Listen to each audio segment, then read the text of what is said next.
Okay, so now that we have chalked the tires, leveled the coach, set everything up the way it's supposed to be, it is now time for us to go ahead and hook up the electric.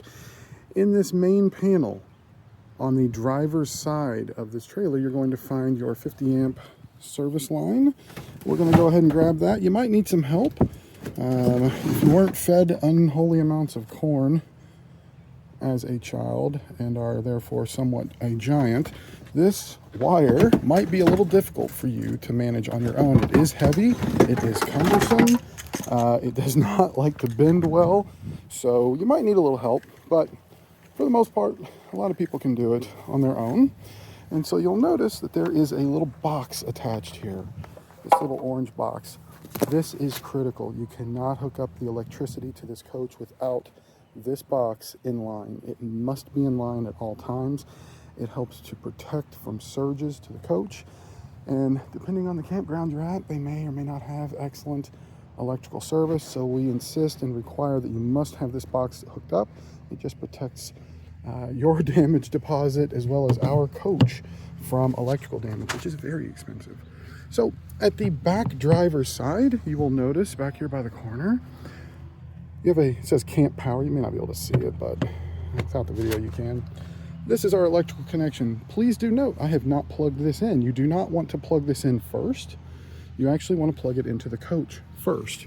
And so the way we do that is with this end right here. And if you look, you'll see there's like a little ball right there.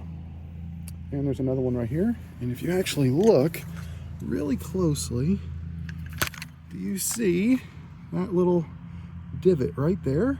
And there's another little divot right there. That corresponds to where these balls need to be placed. So you'll see I'm gonna position that ball right there to go in that divot, and the other one should naturally fall into the same alignment. And you're gonna push straight in, okay? Just like that.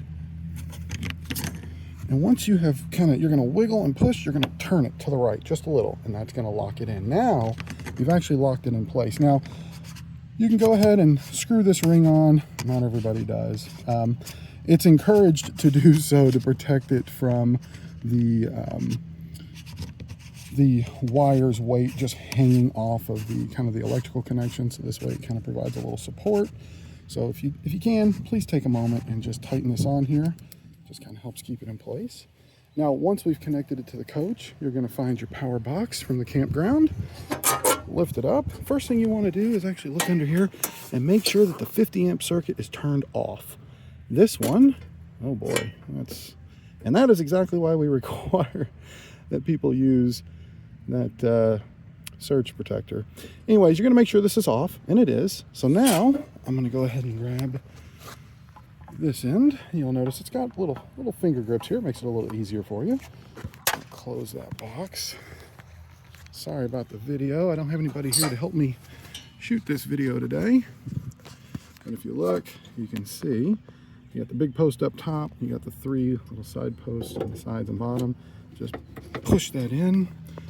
Most of these boxes will have a little recess here for you to kind of put your wire, so that way you can still close the box. Now, once you've done that, at this point, you can go ahead and turn it on. You should notice 5 green lights. You may not be able to see it, but there are. And you should see 2 blue ones up here. As long as you see all those things, you're good to go. If for any reason you look and the lights don't match what I just showed you here, the analyzer here will tell you what is wrong. And bottom line, if there's anything wrong with the electric, I would strongly advise against hooking this coach up to it.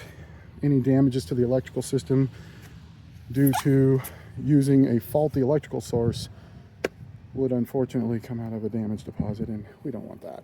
So just make sure that the lights are good on the box before you connect it. And that is how you hook up the electricity in your coach.